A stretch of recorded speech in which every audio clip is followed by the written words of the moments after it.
Good day, ladies and gentlemen, and welcome to my humble home, my hacienda, my casa on the windy hills of Livingston, Montana. My name is Jim. Okay, just for timestamp purposes, today's date is the 19th of July of 2023. Okay, now what I'm going to do is I'm going to tell a story today about the biggest trout that I never caught. This is a true story. It isn't really intended to be humorous, but from a good old fly fisherman's perspective, you might, I don't know if you folks enjoy fly fishing or not, but over the years I've done a lot of it because it's a lot of good therapy and whatnot have you. If you've never got into fishing of any kind, I highly suggest that you give fly fishing especially a try. But anyway, this particular scene here had happened. I know it was in May, but I just cannot. I was sitting here prior to starting up this camera trying to remember what year it was. I know it was in the month of May, and I want to say 1993, right along in there, is when this story took place. So like I say, this is a true story. Now, I had I had my family parked over in a place called Butte, Montana, and I was working out of Butte, Montana for the Montana State Bureau of Mines and Geology is exactly what I was doing. And I had this friend of mine by the name of Tom. That's good enough. Doesn't have to be any last names here. But Tom gets together with me this one particular day, and we decided to go fishing. Actually, we made plans a few days before, but anyway, we get hooked up on this particular day, and where we go is we go north of Butte. There is a place out there called Warm Springs. Warm Springs is a little town it's just a one-horse, one-dog town without hardly any population to it at all. But it's right on the headwaters of the Clarks Fork River.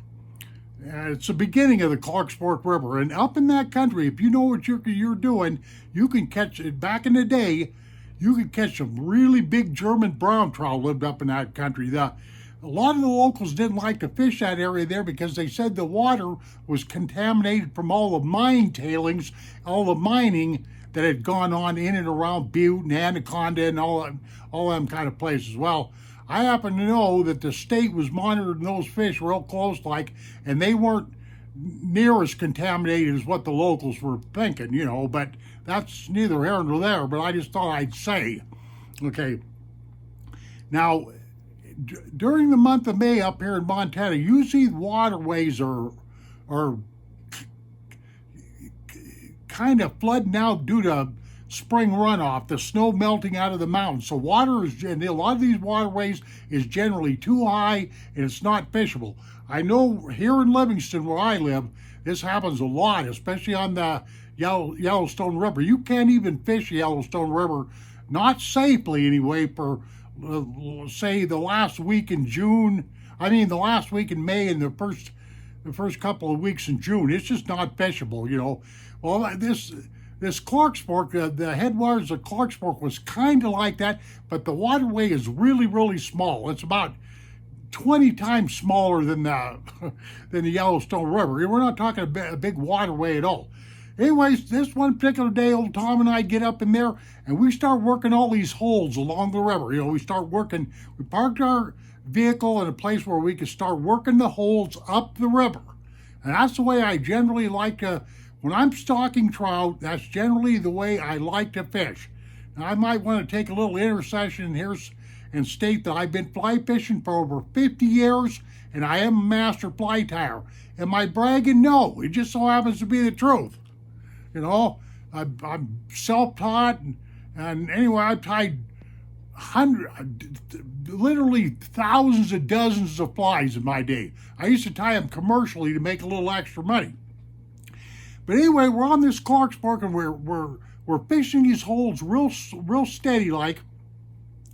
And what we were doing is running a lot of streamers and nymphs and that kind of stuff to get those kind of flies down in the soup, because there was really nothing I predicted that there was nothing going to be striking up on top, like using dry flies and stuff like that. You know, you usually use those kind of flies when you got a hatch going on and that sort of stuff. But this wasn't particularly what was going on, only it was what was going on, because running the nymphs and all that stuff was not being very fruitful to us. We were having a terrible time. We weren't catching nothing, and we worked about half the day, you know, basically not doing very well. We're not having very many strikes at all. So this one particular area we come to, we walked upstream. I left Tom in and below me about 20 yards or 30 yards or something like that, and I went upstream, and something just struck me to tie on a dry fly. I remember that all too well. I tied on a number 14 light elk hair caddis, because I seen a few caddises flirting around, even though I knew this wasn't a dry fly climate, so to speak, you know. But anyway, I get this caddis going and everything, and I make a couple of false casts, and I cast right straight upstream from me, right? I was standing on the edge of the stream, on the edge of the beginning of the river there, and making just a long looping 40, 50 foot cast and like that. On this one particular cast there, the beginning of my casting with that dry fly, I seen this big old head of a German brown trout come up out of the water and just grab that dry fly. I just couldn't believe it. So I hooked into that fish real quick like, and boy, the battle was on. I mean, this was a big fish and I knew it. You know, just as simple as that. Well, this fish turned around, come zipping past me, and headed right down to where old Tom was at, and there I come, chasing him. You know, rod bent over like this. Get out of my way, Tom, I'm a-coming through, you know, one of them kind of deals. And that poor bugger, he's quite a few years younger than me, he had no other choice but to kind of stumble and fall backwards and get out of my way, because I'm moving like a freight train, because I've got a handle full of fish, and I really do, you know. So this fish, basically, to make a long story short, this fish took me in and out of every hole on that river. It took me downstream. It took me into snags, stick snags, log snags, all that kind of stuff. Just going from one side of the river to the other, doing anything it could to shake my hook. Now, if you want to know what size of tippet I was using a 5X tippet. I was using a leader about 10 foot long with that number 14 light elk hair caddis. That was my setup. Anyway, after about a 10-minute battle, I finally get this fish slowed down enough, and I get him up against the bank, and I reached back there and got my net, and this is where I made the biggest mistake of my life. I've never carried a net ever since them days, because it contributed to me losing that fish, but it was also due to some mistakes I made. But I reached over and tried to put that net down and tried to scoop that fish up, and what it did is it was a little bit too wary, and it ran right between my legs. But I was able to jump up and jump out of the way and turn around real quick and get myself repositioned, so I could hang on to that fish. Now, after a few minutes went by, that fish positioned itself kind of in the middle of the river, and I figured I was going to be a smart guy and come in and behind that fish and scoop it up with a net like that. Well, all that did was cause that fish to run between my legs, and only this time I could not get out of the way fast enough.